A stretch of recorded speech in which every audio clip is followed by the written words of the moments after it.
So today we are talking about apologies, we're talking about forgiveness, we're talking about feeling really invalidated in your reality and how you can turn that around. We're going really in depth into these topics so that you no longer have any more confusion about how forgiveness plays into manifestation. So we're going to get into it today. And before we start, I will introduce myself to those of you who maybe you don't know me yet. You're clicking on this video for the first time. My name is Genevieve and I'm a manifestation coach. On this channel, I try to go really deep into the nuances of manifestation that sometimes people feel aren't really explained in depth or not explained very well. I try to be that person that you can come to really lay it all out for you so that it makes sense and that you have those light bulb moments. So if my kind of coaching really works for you, you really resonate with what I'm saying here, you can check the links below for all the different ways that you can work with me. There are courses that are amazing. You can do one-on-one coaching, which is also amazing. You can also join the membership portion of this channel. There's lots of interesting perks if you look at the different options there. So that's all that.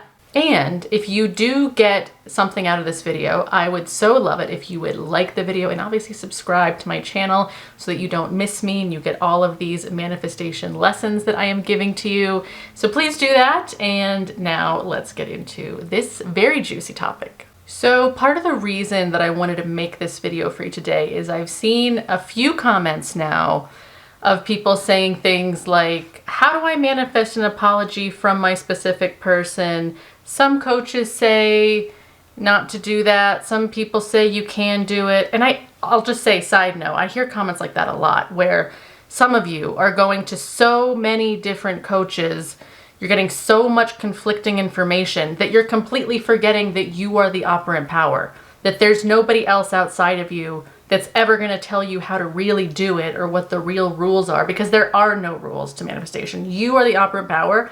You are making up what can be possible for you at all times. So if you're noticing that you're really listening to and taking seriously anyone that says you can't manifest an apology or you can only do it this way or that way, even if you're hearing things that I say and you're interpreting it as like a rule or whatever, like really watch your mindset around that. Because again, you're the operant power. That means you're the only one making any rules in your reality. You're the one deciding how it's going to go, what's possible for you, what's not possible for you. Coaches are really here to simply help guide you, remind you, give you perspective, especially if you're doing like a one-on-one coaching and you need perspective on your specific situation. You need help in navigating it and seeing it differently because maybe you can't see it differently. But besides that, coaches, they're here to remind you of the truth and guide you, but never ever defer to a coach or anyone in your reality as if like they have all the answers. You have all the answers. You have always been the one deciding what to take seriously in your reality and what not to take seriously. So that was just an interesting side note to start off this video, which leads me to the obvious simple answer to the question of, can I manifest an apology?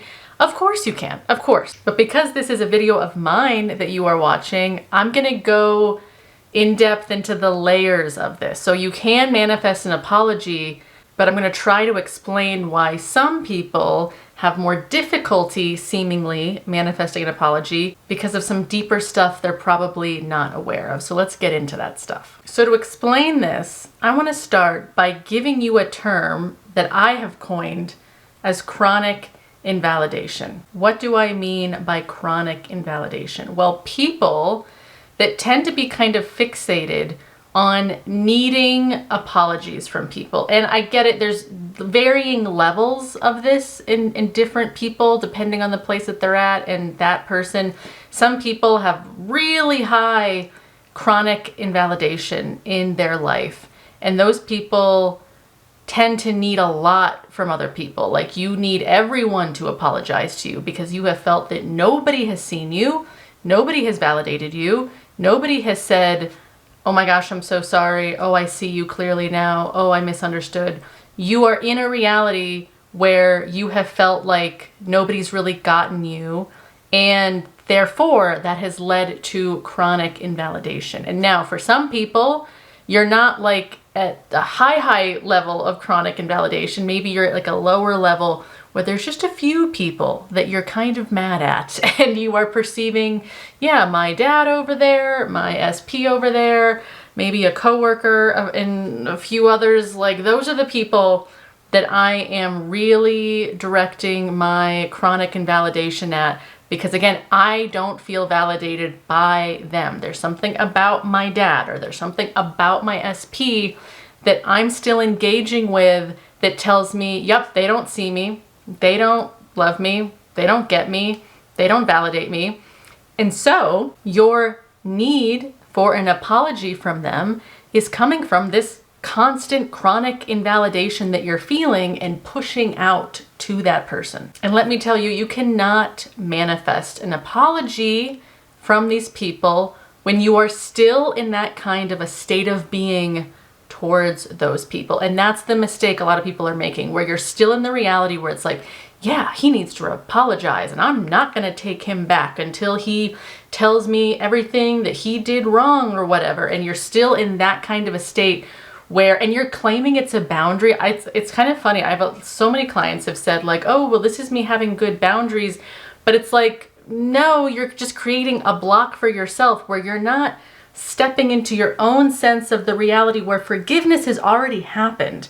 Instead, your quote unquote boundary is just like a hard edge that's like protecting you in the old story where it's like, yeah, everybody wronged me and I'm not coming out of my little place over here until they do enough. And also, because I'm sure you might have had this happen to you before, a lot of the time people will apologize to you and you're still in your boundary being like, oh, well, that's not enough. That's not what I wanted. I wanted more or whatever. But really the reason you're reacting that way is because when you're in the state of unforgiveness, where forgiveness and validation has not yet happened, there's nothing anyone can do to really validate you, to really pull you out of that, except yourself. Because again, you're the operant power of your reality. So when you're reliant on external validation, and people who are stuck in the chronic invalidation reality, they are still in that external validation mindset where they think like, yeah, I'm not going to be okay until they apologize and blah, blah. I hope you guys are enjoying my acting of the chronic invalidation character. So as the operant power of your reality, you need to get out of the fallacy that the external apology is going to be the thing that you need to like get into the new reality. Like you're forgetting how manifesting works. Manifesting works because you, the operant power, the only one who decides if you're in the unforgiveness state or the forgiveness state, you have to move over to the forgiveness state first, because 3D doesn't go ahead of you. It doesn't go ahead of you and then give you the green light. Like, oh yeah, you can believe now because we gave you a green light. The 3D never does that. The 3D has no power. You are the powerful one. So if you're over here with your arms crossed like me, you know, on guard for your apology, it's probably not going to come, because you, the operant power, are still in the reality where, yep, they don't see me, they don't love me, they don't get me, and they need to do something to maybe convince me that they do get me, that they do love me. And I think that an apology is what I need from them externally to convince me that, yeah, maybe I could maybe go to the new reality. But again, often it's still not enough, because you're the power. You're the one keeping you stuck, and the external reality isn't as powerful as you thought. So even when you get the apology, it's still not enough to make you shift, because you're the only one that can make you shift. I hope you are following. So obviously this leads me to the word that you have now heard me use a few times, and that is forgiveness. And I just know there are some people who are so threatened, like physically threatened, by the idea of forgiving someone before they've proven to you that they deserve forgiveness. And I get it. For some people, it's because of abuse or trauma or like really, really big things. And nobody, if you're not in a place to forgive those things, you don't have to. But I will remind you, like when I'm talking about forgiveness and shifting realities into I am validated, I am seen, I am understood, I am loved, and I've already been apologized to, everything is good. if you really want to move into that reality, you have to remember that forgiveness is really for you. It's not really for that person. Because this is another thing that I think affects people who have trouble with, well, I'm not going to forgive them. Why would I ever forgive them? They're terrible. People that struggle with that, they still see forgiveness as if it's like about that other person, like it's for them, and that person is powerful. So why would I forgive them because they're the one doing this to me? When really it's like, you're doing this to yourself, you staying in the state of pain and invalidation, because again, you're the only one keeping yourself in this sense of chronic invalidation. So when you are staying in that sense of pain and invalidation, this forgiveness is really for yourself. You moving into the state where you can acknowledge, you know what? I am seen. I am loved. I am validated.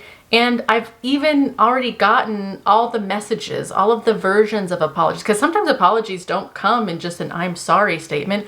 Sometimes apologies come in lots of different ways where someone just comes in and just tells you, you know what, I really do see you, or I really do love you, or they give you flowers. Like there's lots of ways that people can match your state and therefore validate you and therefore, totally like zero out, cancel out the old reality. There are lots of ways that people can give apologies. So that's kind of a side note. But again, you moving to the forgiveness state is really for you. You feel good when you decide, you know what, I'm not relating to this weird invalidation cycle anymore. This makes me feel like crap. That person isn't even powerful. They only look powerful in their ability to invalidate me because I've given them that power. I'm the operant power of my reality. I've given them power to make me feel bad, and that's why I'm demanding an apology.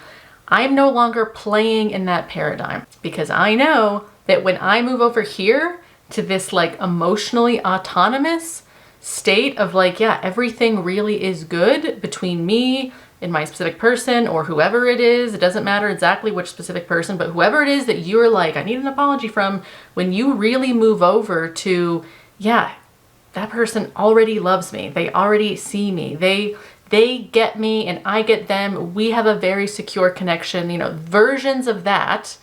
That is when that person does come in and suddenly does see you, does get you, does validate you in all of the ways that you've so been craving from them. But they couldn't do that before, because if you are trapping them, if you are holding them in this image of, yeah, they're the problem and they don't get me and blah, blah, that's not nice to them or you, because they are also trapped. They want to validate you. They want to feel close to you. They want to see you. They want to feel at ease and in love around you, but they cannot do that if you are holding them in this like, you need to apologize to me kind of a state. So really see it clearly in that way, that when you move over to, okay, everything is fine. Everything is forgiven. Anything from the past, it's not a big deal. I get it. I forgive myself, because that's also a really big thing that I wanted to highlight here, is this forgiveness thing, and why I'm saying it's for you. It has to start with yourself. Like it has to start with like putting kind of everyone and everything to the side and just being like, can I just forgive myself in this moment for all of this? Can I forgive myself for all of my very human reactions, for my misunderstandings of myself and other people, for my misunderstandings of manifesting, for messing up my circumstances or whatever? Can I, I'm just giving lots of examples for different things people are not forgiving themselves for. Like, can I just in this moment just breathe and give myself total approval, total forgiveness, total approval and forgiveness, and knowing that there's nothing wrong with me. Validate yourself, because again, the cure for chronic invalidation is to stop looking for it in everyone else to give it to you, and you start giving it to yourself. Your relationship with yourself has to change. And this is what truly self-concept means, is that the you on you relationship changes. You start to view yourself really differently. You interact with yourself differently. You love yourself differently. You see yourself differently. Your perspective of self truly changes. That's true, like foundational baseline self-concept stuff. And then on top of that, it's easier to include specific people or circumstances or different manifestations that you're doing, because it's not coming from this place of chronic invalidation where it's like, nothing's working and I just need these apologies, because that kind of a self-concept, that kind of a regard for self, yeah, it's gonna be difficult to really feel satisfied with any apology, any 3D movement when you are stuck in that chronic invalidation. So start with self of like, can I just forgive myself and just let the weight of every old reality just go away? Those things are not your current reality. So can you just let them go? Like in this moment, just be like, it's not my reality right now. I totally am not there. And the reason why is because I approve of myself completely right now. I am totally non-resistant to myself. I validate myself. I forgive myself. I love myself. There's nothing wrong with me. I'm gonna stop making myself feel like something is wrong with me. So this forgiveness thing is huge, where it really has to start with you. And then, as I said, then you can move over to, and with my specific person, this forgiveness also exists. I can kind of tap into that person's energy, that relationship that I have, and feel like, yeah, I feel the forgiveness there as well, where everything really is good between us. There's nothing wrong anymore. Like, we've forgiven each other, like that kind of a thing. And that is when, and it's very paradoxical, I know, it's just how manifesting is, where when you no longer need the apology because you've already moved into the reality where the apology's already happened and you're already in total forgiveness and love for each other again, that is when the apology does come, because you are the head of the train here. The 3D is behind you. It's like you as the operant power. You are the one leading the train. All of the cars of the train that are your reality, they're all behind you. So this is what I mean of like, the 3D reality cannot go ahead of you. It cannot precede you. You have to go first. You have to go first in terms of deciding, yep, we're already in this reality where there's just nothing but forgiveness and love between us.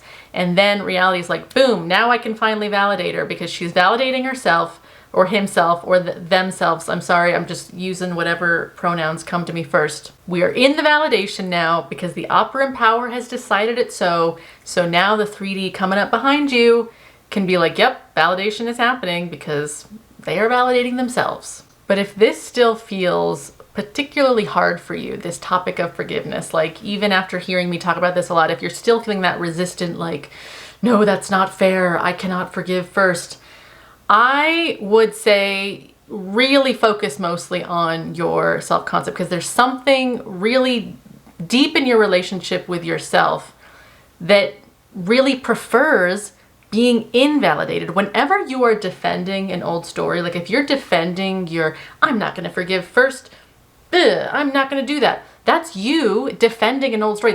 That's you saying the old story works better for me. I get more. I perceive that I get more out of the old story than I will out of the new story, or at least I'm perceiving it that way. Like I'm perceiving the new story will somehow take advantage of me or hurt me, or it won't be as good, and therefore I'm defending my old story because this is what I prefer. This feels safer to me, blah, blah, blah, all of that. So I just want you to be aware that if you're feeling defensive, if you're feeling very resistant to this idea of going into the reality where, yep, it's already good, there's nothing to forgive because I've already forgiven. I've already in myself forgiven and then extended that to them so that now they can finally come forward and because I'm not resistant to them anymore. So now they can finally come forward. If you are resistant to that, there's something deep within you that you might want to examine, not in a crazy, over-examining way, but examining what is it that I think I'm getting out of defending my chronic invalidation? Why do I feel justified? And honestly, I can tell you right now, it's because you feel a false sense of power by remaining mad at your people in your reality. You get this false sense of power by being mad at your SP, mad at your parents, mad at your coworkers, whoever it is. There is this kind of very protective, egoic, again, but false sense of power, because it's not really power, it's actually powerlessness. But to you, it can feel safer. It can feel safer to stay in, I'm just on my own and I've got to just protect myself against everybody because everybody sucks. There's something that can feel very oddly self-comforting in a self-absorbed way. to stay in that reality. It feels like a false sense of power. But I just want to remind you, it's not really power. And the way you know it's not really power is because you continue to actually suffer there. Even though you do get a little bit of egoic something out of it, it's not really working for you. So anyway, that's just something else to say. If you're feeling triggered in any way by this topic, just look at that. Look at what are you getting out of not forgiving others? What are you getting out of not forgiving yourself? Of like, are you getting something out of continuing to be hard on yourself and beat yourself up and be watching tons of YouTubers to try to get the perfect amount of information to manifest? Like, what are you getting out of staying in a very resistant, stuck place? Because yeah, you're only choosing to stay there because clearly you think you're getting something out of it. So anyway, well, that is what I have for you today. Let me know your thoughts and comments and all of that, questions in the comments below. And of course, more ideas for other videos that you, like questions you want answered, things that are on your mind, and I will address the things that I can. So thank you for liking this video and subscribing, and I will see you in my next video. All right, bye.